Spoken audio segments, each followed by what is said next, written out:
Chef cookware itong 28 cm deep frying pan. So, ito na nga yung lulutuin natin. So, we will try creamy chicken and spinach recipe. So, sumunod na natin. Put in olive oil. So, yan, lagyan din natin ng butter. So, i-melt na natin siya. So, lagyan na natin ng garlic.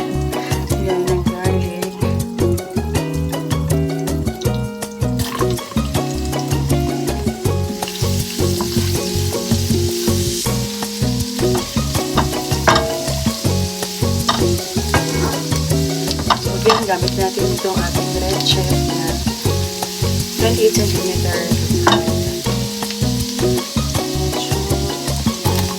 Masunog na natin.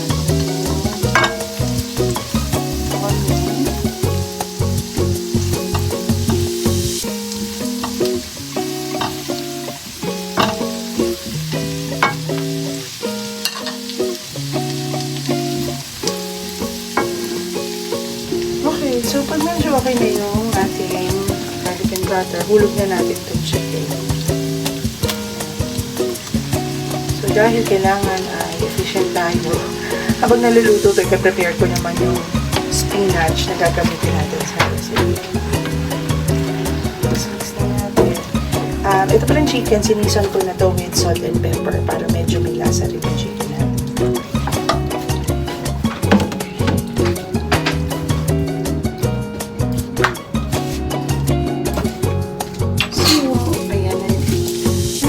While waiting, simmer. Have to simmer yung chicken. Simmer natin na sisi natin ng salt and pepper. This one is the pepper. So, mix natin siya.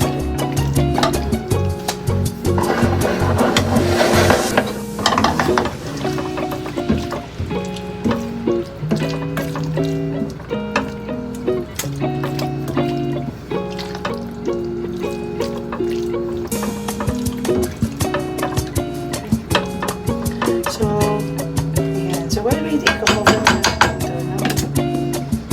Cover muna siya for a bit.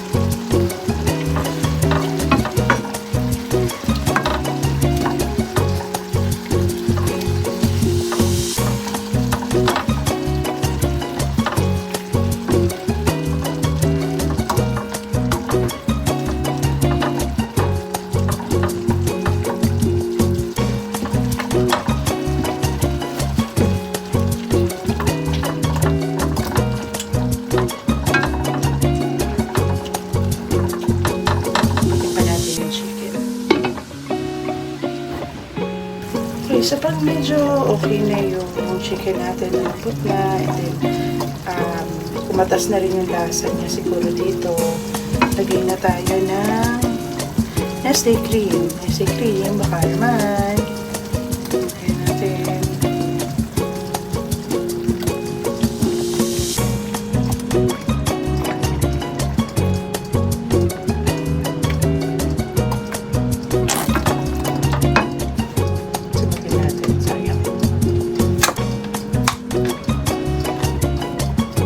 Ito rin ba kayo? Sinisibot nyo rin tayo.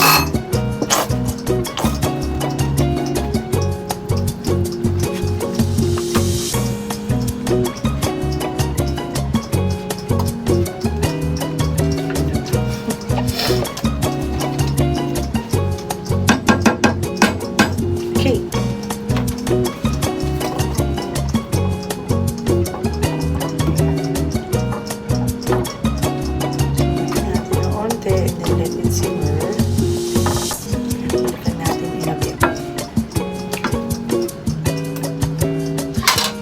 I-cover lang natin ang konti para mag-simmer na siya.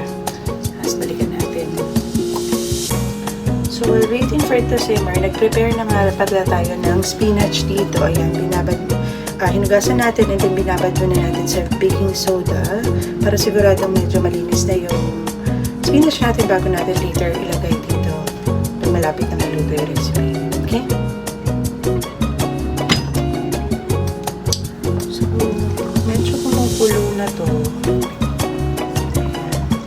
So, ihulog ko na yung ating spinach.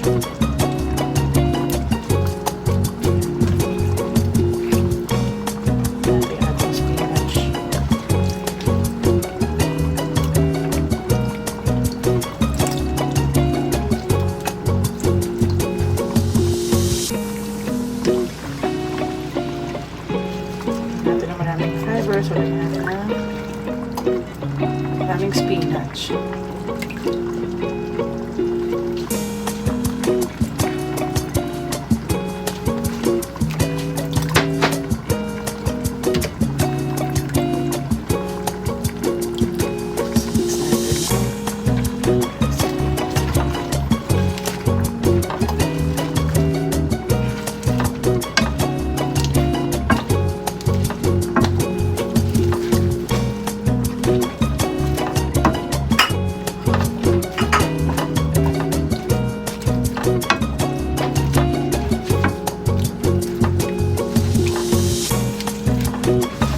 So, while waiting for this, prepare lang din natin yung ating cheese. Ilalagay natin on top of this recipe.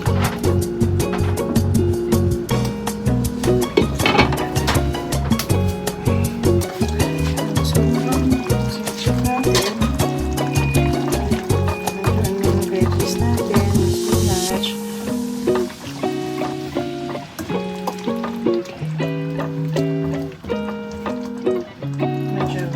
Tikman muna natin, syempre. Teka lang.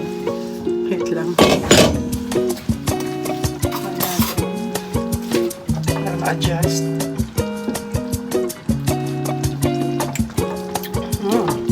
Malasa na. Pero, lagyan ko natin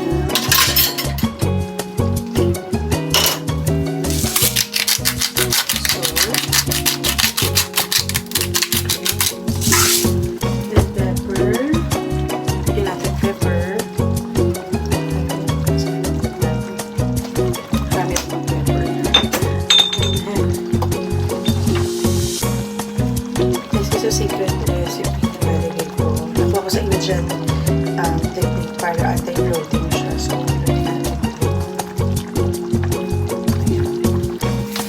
Ayan ang tawag niya sa inyo.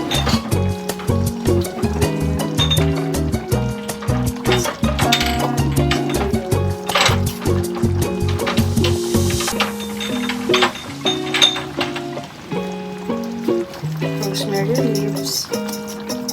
Added flavor yung mga herbs. So, lalagyan natin ng herb. And then, lagyan natin ng basil. Or basil. Diba tamang way to pronounce it, no? Okay. Let's mix it.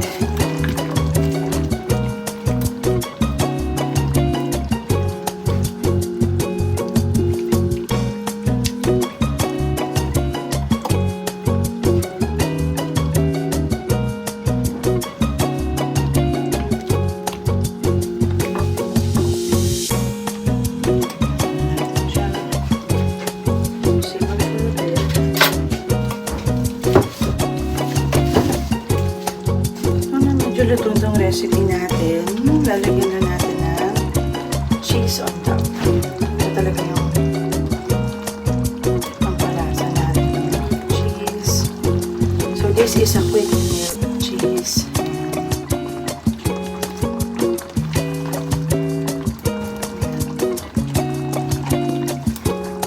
Kami naman kakain yan. So, huwag na kami choosy.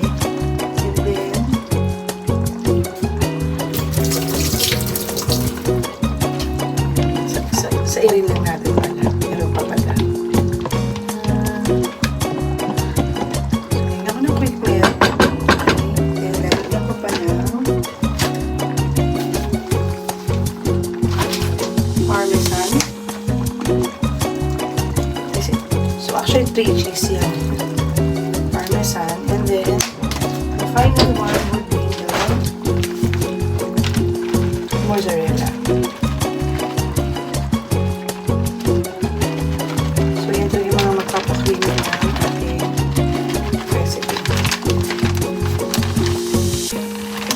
natin mag-melt yung mozzarella.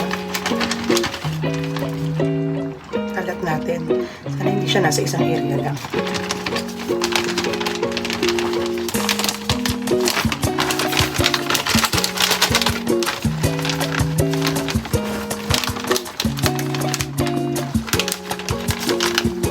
Ngayon maghiwalay.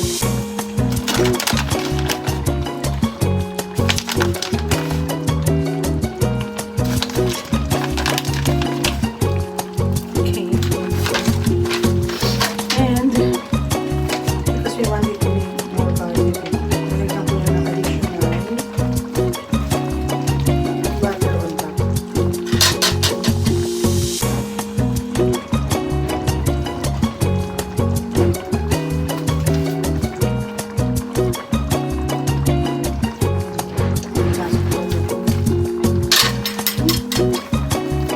Just wait for it to simmer again. Actually, almost done na siya. Antayin na lang natin siya. And then, mamaya pakita natin sa inyo yung finish one. So, this is our final na cooked version. So, ipiplating lang namin siya. Tapos, kakain na kami.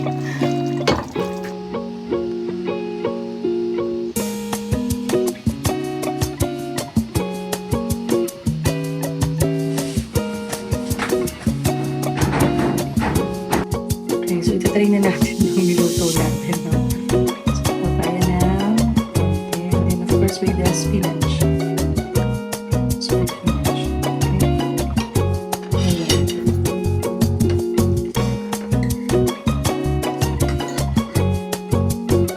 Ayan. Kain tayo. Masarap pa. So, try nyo na rin itong recipe nito. Ng mga pilang brown rice. Okay?